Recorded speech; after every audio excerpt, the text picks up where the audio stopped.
Hey everybody, welcome to Eagles Game Plan presented by Toyota. I am John Clark, joined by Ike Reese and Mike Quick. And the Eagles, everybody in Philly is happy about them. They're 1-0, but they're trying to go 2-0 for the first time in 5 years since Doug Peterson's rookie year. And the Link is going to be packed with fans, sold out for the first time in 20 months. Ike Reese, can you picture this atmosphere, what it's going to be like? Oh, yeah, no doubt. We've seen it before. We have the best fans in the National Football League. They're going to get their first opportunity to see this team, the 2021 Philadelphia Eagles. I can't wait. Young stars everywhere. It's going to be electrifying in the building. More than electrifying, it's going to be bananas. Fans are going to go crazy because they're hungry for this. They want to see their team in their town, and the Link will rock on Sunday, guaranteed. There's going to be a lot of juice, especially after a good performance in Week 1. So let's catch up on some of that offensive performance with tape study. Here's Fran Duffy with the offensive coordinator, Shane Steichen. And let's start with that Devontae Smith first NFL catch. Oh, it was also a touchdown. Hurts in the gun. Slot to the near side. Back goes Hurts. He is looking. He is firing for Devontae Smith for a touchdown. The first touchdown of Devontae Smith's NFL career. First catch, first touchdown, and the Eagles have struck. Well, excited to welcome in Eagles offensive coordinator Shane Steichen this week to tape study here on Eagles Game Plan. Coach, thanks so much for joining us to break down a couple of the highlights from Atlanta. Thanks for having me. So let's take a look at the opening drive, opening touchdown, first touchdown of the season, first touchdown of Devontae Smith's young career. What do we see here on this touchdown to Devontae? This is a great job by Zach. Zach really made this play go. Right here, the DB on Devontae, as you can see there, he's pressed in man-to-man coverage. So by rules, Zach can go block that guy if he's on the line of scrimmage. And when he shorts motions down, you can see Zach right here. He's going down to block the guy, but as soon as the ball's snapped, you can see the DB, he backs off just a little bit. So Zach does a great job right there of just creating some interference right there with that DB to get him off the spot. And then you can see Devontae take a quick jab, and then he's just going right there to the back pylon, as you can see. So they lock the coverage. They don't combo it with the two DBs. We got exactly what we want. Great protection up front. And then the throw by Jalen was perfect, right? He got that ball up and down right where it needed to be for a big play. So another big play to Devontae Smith. It was a little bit later in the game, early third quarter, I believe, and you get a big completion on third down. It's 3rd and 9. But, Coach, I felt like this was an all 11 guys executing kind of play. Everybody sees Jalen to Devontae, but take us through why all 11 guys made this one work. Yeah, so right here, it really starts up front with the protection. Both guys, the Dallas right here and Zach, all right, we're chipping both sides with those guys.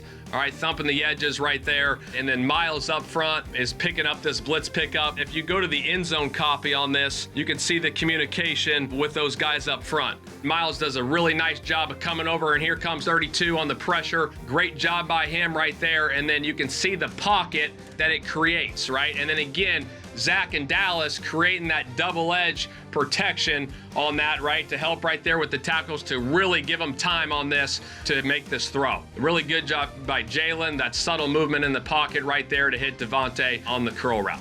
And then, Coach, if we can bring it back to that sideline angle as well, take us through the route concept and how you're able to get Devontae open as well. Yeah, absolutely. Devontae, he's on the outside edge of the numbers. He's got a curl at 16 yards. And then Quez is going to be on what we call a pylon, back pylon right here.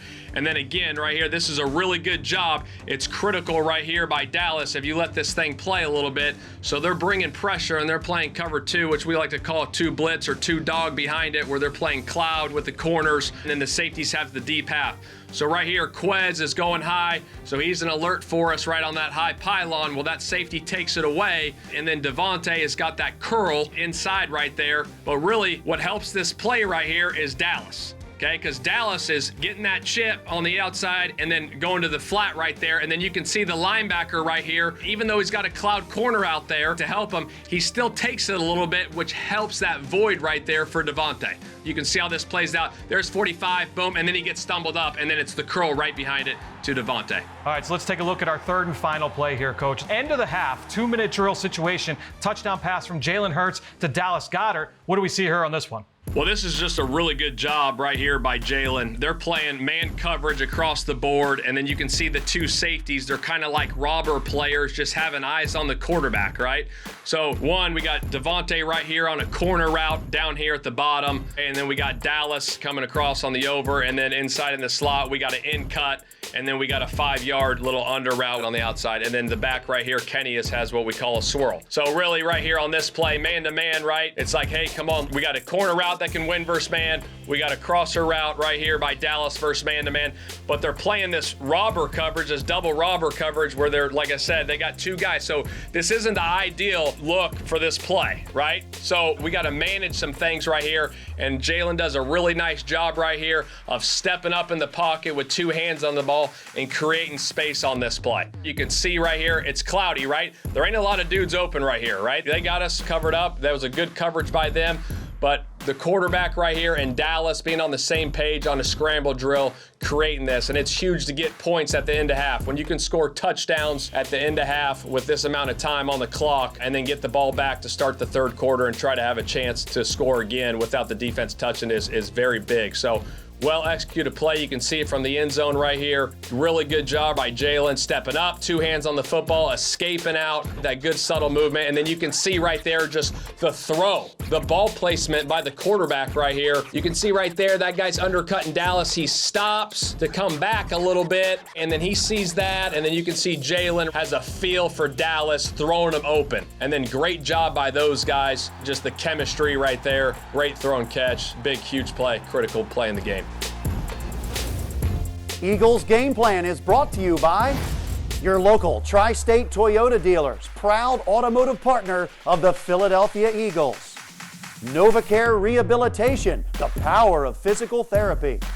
And by Pepsi, your official soft drink of your Philadelphia Eagles.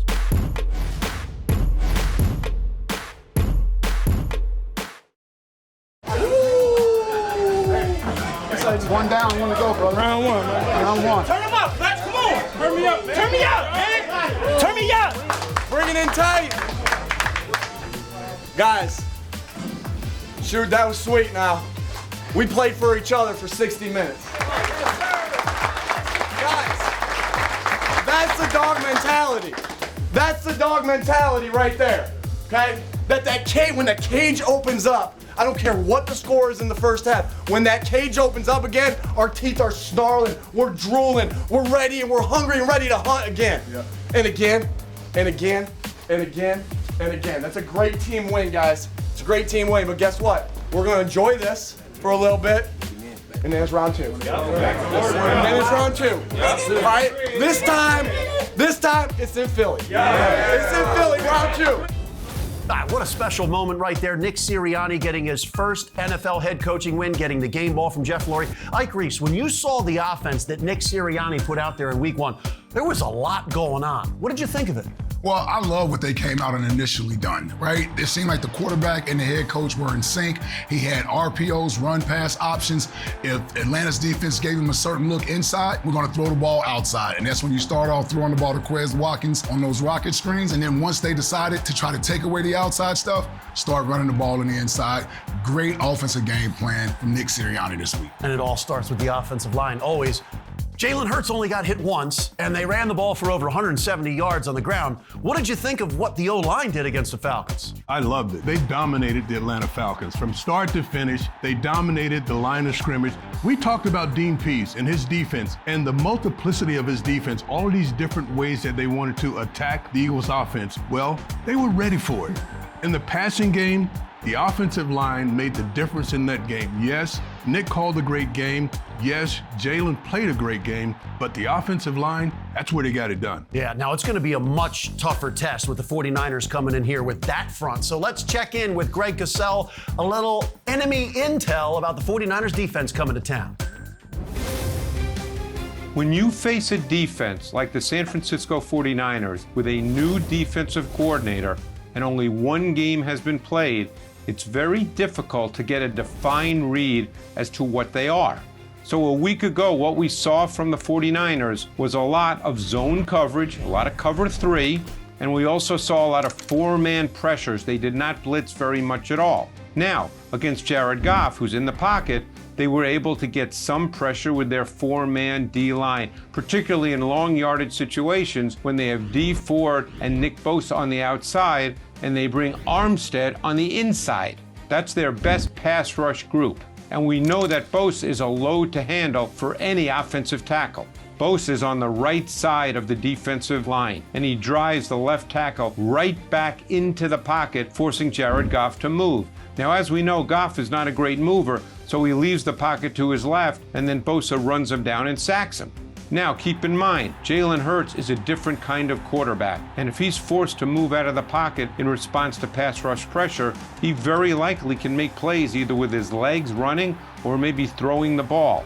Now, my sense is you will see the 49ers play a lot of zone coverage in this game because they want to have eyes on Jalen Hurts, particularly in long yardage situations. And I think that's what we will see from the 49ers defense. But it is imperative. You don't want to put Jalen Hurts in a situation where he's forced to move a lot and he starts playing a little frenetically. You want to be able to pass protect, particularly against the speed that they bring off the edge. So that's the challenge for the Eagles' offensive line, particularly offensive tackles Lane Johnson and Jordan Mailata. They must protect on the edge and let Jalen Hurts operate efficiently as he did a week ago against the Atlanta Falcons. All right, that 49ers front that's coming in, it is going to be a lot tougher than week one. And when you have guys like Nick Bosa, Armstead, D Ford, Fred Warner, they're going to be bringing it. So, Ike, how do you as an offense combat that? Yeah, you want to try to use their aggressive nature against them, right? So you want to use screen plays, draw plays. Thought the Eagles did a fantastic job last week versus Atlanta, mixing up their screens. They ran screens to Miles Sanders, Dallas Goedert, even the wide receivers. So the way you combat an aggressive defense, like we expect D'Amico Ryans to put on display Sunday, is you have to give them misdirection plays, and the screen plays are the best. Well, and speaking of the screens, they did a fantastic job, especially early in the game, getting the screens out to their wide receivers. But you can't run those wide receiver screens or any of them without the blocking of the wide receivers. And you take a look at this clip. You're going to get a wide receiver screen right away to Quez Watkins, but look at J.J. Arcega-Whiteside along with Devontae Smith getting blocks on the perimeter. There's a heavy box, so right away, Jalen Hurts knows to go to the screen game, and the effective blocking on the outside makes the screen game work.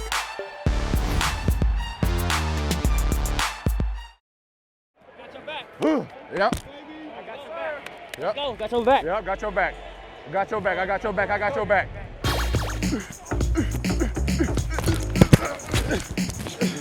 There we go. Dog mentality. We good. Oh yeah! Oh yeah!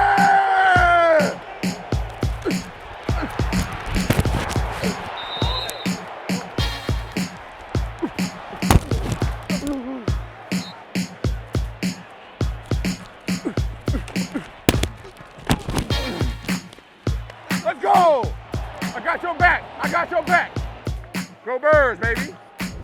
Yeah, that Eagles defense was hyped. They didn't give up a touchdown. They got 3 sacks. They were all over it. Ike Reese, who stood out to you the most on Sunday with the Eagles defense? Well, so many guys played well over their Sunday versus this Falcon offense. But Javon Hargrave, the defensive tackle, big free agent signing last year, and a little disappointing for Eagles fans. But there was reasons for that. Injuries, no training camp, just a tough season. He started to come on late. But here's the thing, you started to hear this season in training camp how well he had been doing out there in practice, that he was making a lot of noise out there on the practice field, and it's great to see how that's translated to the first game of the season. First down, second down, third down. Javon Hargrave was in the backfield all day Sunday. Sacks, quarterback hurries, tackles for losses in the run game, quarterback hits. I mean, quite frankly, he could have been the defensive star of the game. The front set the tempo for the rest of the unit, and it started with Javon Hargrave. They dominated the line of scrimmage, and that's what you have to have from the defense. It makes the back end so much better the way they played. Early in the game, though, you saw the cutback very effective. They would run that outside zone type of play, and then the running back cutting it back against the grain, and they were burned on that a couple of times. but they got better. They started to fill those gaps. They started to set the edges on both sides and just played more effective defense. They controlled the line of scrimmage on both sides of the ball. That, to me, is the difference in the football game. Yeah, and it's going to be a much tougher test with the 49ers offense. How about Jimmy Garoppolo? He's 25-8 as a starter. And with enemy intel on this Kyle Shanahan offense, there's a lot going on with that. Here's Greg Cosell. The 49ers are a very defined offense. That doesn't mean they're easy to play against, but you have a real strong sense going in to defend them of what they're going to do and the philosophical and tactical foundations of what they want to do. Everything starts with the outside zone run game. And whether it's a straight handoff or a toss, the 49er philosophy is we take the edge until you take it away. And then they work off that in the pass game. They have straight play action and they have play action boot, where Garoppolo will boot outside. Now, what we saw last week from the Eagles was a very interesting approach versus base personnel for the Atlanta Falcons. They lined up predominantly in a 5 across front, a 5-man front reduced, where they basically had 2 4-eye players and a zero technique. And they played a lot of split safety behind this. That was the formula of Jonathan Gannon's defense versus base personnel. So let's assume we're going to see a lot of the same thing. It certainly worked well a week ago. So here, you're seeing the 49ers last week against the Detroit Lions. The Lions are aligned almost exactly the way the Eagles aligned a week ago. You see a 5-man front, you see a split safety coverage look. So what do the 49ers do here? They go with a fake toss to Raheem Mostert, and you get an outside zone look. And off of that, you get Jimmy Garoppolo on the play action boot. You get George Kittle working across the formation. And this is very difficult to defend because the player who's responsible for the flat, he's on the ball and he's reacting to the toss action away from him. So he's not in position at all to play the flat, which is his responsibility because the corner has been removed by the vertical route by the wide receiver. So this is just one really important element in this matchup between the 49ers offense and the Eagles defense that must be defended. But you can be certain that Jonathan Gannon and the Eagles defense will be well aware of this. Obviously, a lot of pre-snap movement from Kyle Shanahan, a lot of illusions, a lot of movement. What are you actually going to get? And he loves the play action. So, Ike Reese, how do you defend that play action? This stuff is a nightmare for defensive players, man. They call it eye candy? Yeah, Kyle Shanahan, much like Sean McVay, they want to give you a lot of things to think about. They want to get your eyes moving in different directions just to get you to commit a mental error, and they want to take advantage of that. So when you're going up against a Kyle Shanahan offense, to me, the first thing you got to be able to do is stop the run. Stop the run game, the play action. It all is predicated off of each other. If you're able to set that edge versus the run, let's take a look last week, right? I'll give you some examples here. Let's get Josh Sweat here versus the Atlanta Falcons last week. You know, Atlanta wants to sort of get this run game going to the outside so they can set up play action. But what happens is Josh Sweat recognizes this at the snap of the ball, and instead of waiting for the running back and the tight end to come over to kick him out, he attacks it. He goes across the line of scrimmage, jacks Hayden Hurst up under those shoulder pads, stuffs the run game. That's good team run defense.